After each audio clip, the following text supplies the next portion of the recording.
हाय दोस्तों, टेक जैन में आपका स्वागत है। आज मैं आपको बताने जा रहा हूँ महाशिवरात्रि व्रत विधि एवं कथा। महाशिवरात्रि व्रत विधि एवं कथा। भगवान शिव की पूजा वंदना करने के लिए प्रत्येक माह के कृष्ण पक्ष की चतुर्दशी तिथि मासिक शिवरात्रि को व्रत रखा जाता है। लेकिन सबसे बड़ी शिवरात्रि फाल्गुन मास की कृष्ण चतुर्दशी होती है। इसे महाशिवरात्रि भी कहा जाता है। शिवरात्रि व्रत विधि। गरुड़ पुराण के अनुसार शिवरात्रि से एक दिन पूर्व त्रयोदशी तिथि में शिव जी की पूजा करनी चाहिए और व्रत का संकल्प लेना चाहिए। इसके उपरांत चतुर्दशी तिथि को निराहार रहना चाहिए। महाशिवरात्रि के दिन भगवान शिव को जल चढ़ाने से विशेष पुण्य प्राप्त होता है। शिवरात्रि के दिन भगवान शिव की मूर्ति या शिवलिंग को पंचामृत से स्नान कराकर ओम नमो नमः शिवाय मंत्र से पूजा करनी चाहिए। इसके बाद रात्रि के चारों प्रहर में शिवजी की पूजा करनी चाहिए और अगले दिन प्रातःकाल ब्राह्मणों को दान दक्षिणा देकर व्रत का पारण करना चाहिए। गरुड़ पुराण के अनुसार इस दिन भगवान शिव को बिल्व पत्र अर्पित करना चाहिए। भगवान शिव को बिल्व पत्र बेहद प्रिय हैं। शिव पुराण के अनुसार भगवान शिव को रुद्राक्ष, बिल्वपत्र, भांग, शिवलिंग और काशी अति प्रिय हैं।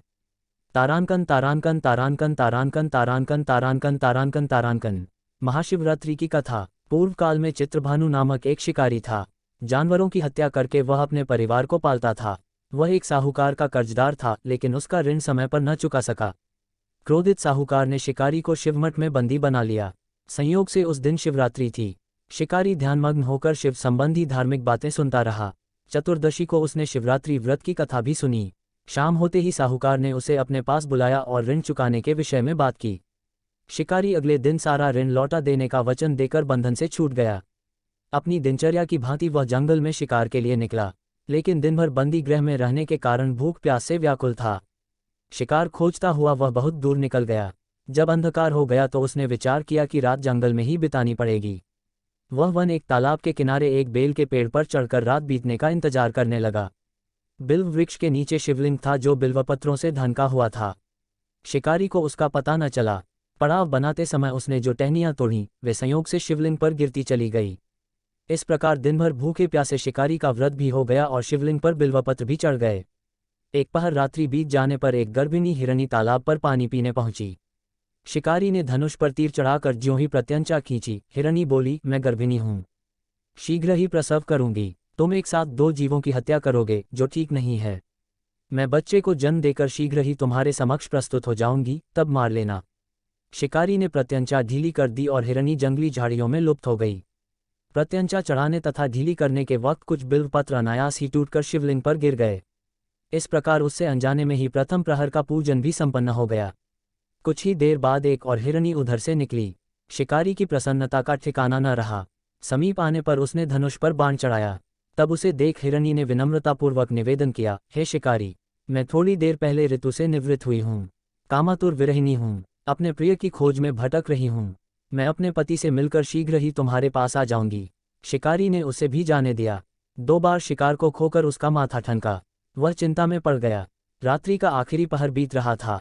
इस बार भी धनुष से लगकर कुछ बेलपत्र शिवलिंग पर जा गिरे तथा दूसरे प्रहर की पूजन भी संपन्न हो गई। तभी एक अन्य हिरनी अपने बच्चों के साथ उधर से निकली। शिकारी के लिए यह स्वर्णिम अवसर था। उसने धनुष पर तीर चढ़ाने में देर नहीं लगाई।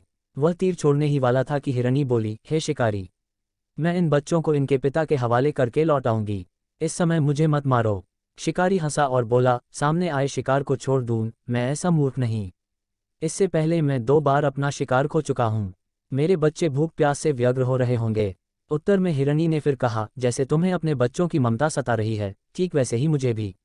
हे शिकारी, मेरा विश्वास करो, मैं इन्हें इनके पिता के पास छोड़कर तुरंत लौटने की प्रतिज्ञा करती हूँ। हिरनी का दीन स्वर सुनकर शिकारी को उस पर दया आ गई। उसने उस मृगी को भी जाने दिया। शिकार के अभाव में तथा भूख प्यास से व्याकुल शिकारी अनजाने में ही बेल वृक्ष पर बैठा बेलपत्र तोड़ तोड़कर नीचे फेंकता जा रहा था। पौ फटने को हुई तो एक हृष्ट पुष्ट मृग उसी रास्ते पर आया। शिकारी ने सोच लिया कि इसका शिकार वह अवश्य करेगा। शिकारी की तनी प्रत्यंचा देखकर मृग विनीत स्वर में बोला, हे शिकारी, यदि तुमने मुझसे पूर्व आने वाली 3 मृगियों तथा छोटे छोटे बच्चों को मार डाला है तो मुझे भी मारने में विलंब न करो, ताकि मुझे उनके वियोग में एक क्षण भी देख न सहना पड़े। मैं उन हिरनियों का पति हूँ। यदि तुमने उन्हें जीवनदान दिया है तो मुझे भी कुछ क्षण का जीवन देने की कृपा करो। मैं उनसे मिलकर तुम्हारे समक्ष उपस्थित हो जाऊंगा। मृग की बात सुनते ही शिकारी के सामने पूरी रात का घटनाचक्र घूम गया। उसने सारी कथा मृग को सुना दी। तब मृग ने कहा, मेरी तीनों पत्नियां जिस प्रकार प्रतिज्ञाबद्ध होकर गई हैं, मेरी मृत्यु से अपने धर्म का पालन नहीं कर पाएंगी। अतः जैसे तुमने उन्हें विश्वासपात्र मानकर छोड़ा है, वैसे ही मुझे भी जाने दो। मैं उन सब के साथ तुम्हारे सामने शीघ्र ही उपस्थित होता हूँ। शिकारी ने उसे भी जाने दिया। इस प्रकार प्रातः हो आई। उपवास, रात्रि जागरण तथा शिवलिंग पर बेलपत्र चढ़ने से अनजाने में ही पर शिवरात्रि की पूजा पूर्ण हो गई। पर अनजाने में ही की हुई पूजन का परिणाम उसे तत्काल मिला। शिकारी का हिंसक हृदय निर्मल हो गया, उसमें भगवत शक्ति का वास हो गया। थोड़ी ही देर बाद वह मृग सपरिवार शिकारी के समक्ष उपस्थित हो गया ताकि वह उनका शिकार कर सके, किंतु जंगली पशुओं की ऐसी सत्यता, सात्विकता एवं सामूहिक प्रेम भावना देखकर शिकारी को बड़ी ग्लानि हुई। उसने मृग परिवार को जीवनदान दे दिया। अनजाने में शिवरात्रि के व्रत का पालन करने पर भी शिकारी को मोक्ष की प्राप्ति हुई। जब मृत्यु काल में यमदूत उसके जीव को ले जाने आए तो शिवगणों ने उन्हें वापस भेज दिया तथा शिकारी को शिवलोक ले गए।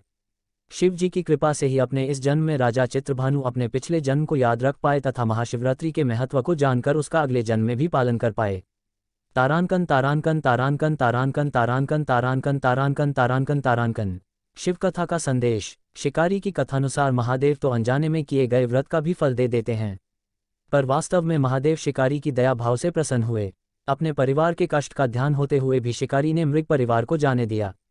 यह करुणा ही वस्तुतः उस शिकारी को उन पंडित एवं पुजारियों से उत्कृष्ट बना देती है जो कि सिर्फ रात्रि जागरण, उपवास एवं दूध, दही एवं बेलपत्र आदि द्वारा शिव को प्रसन्न कर लेना चाहते हैं।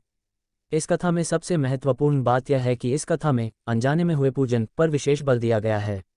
इसका अर्थ यह नहीं है कि शिव किसी भी प्रकार से किए गए पूजन को स्वीकार कर लेते हैं अथवा भोलेनाथ जाने या अनजाने में हुए पूजन में भेद नहीं कर सकते हैं। वास्तव में वह शिकारी शिव पूजन नहीं कर रहा था। इसका अर्थ यह भी हुआ कि वह किसी तरह के किसी फल की कामना भी नहीं कर रहा था। उसने मृग परिवार को समय एवं जीवन दान दिया जो कि शिव पूजन के समान है। शिव का अर्थ ही कल्याण होता है। उन निरीह प्राणियों का कल्याण करने के कारण ही वह शिव तत्व को जान पाया तथा उसका शिव से साक्षात्कार हुआ। परोपकार करने के लिए महाशिवरात्रि का दिवस होना भी आवश्यक नहीं है। पुराण में 4 प्रकार के शिवरात्रि पूजन का वर्णन है। मासिक शिवरात्रि, प्रथम आदि शिवरात्रि तथा महाशिवरात्रि। पुराण वर्णित अंतिम शिवरात्रि है नित्य शिवरात्रि। वस्तुतः प्रत्येक रात्रि ही शिवरात्रि है अगर हम उन परम कल्याणकारी आशुतोष भगवान में स्वयं को लीन कर दें तथा कल्याण मार्ग का अनुसरण करें, वही शिवरात्रि का सच्चा व्रत है। अगर वीडियो अच्छा लगा तो लाइक और सब्सक्राइब जरूर कर दे।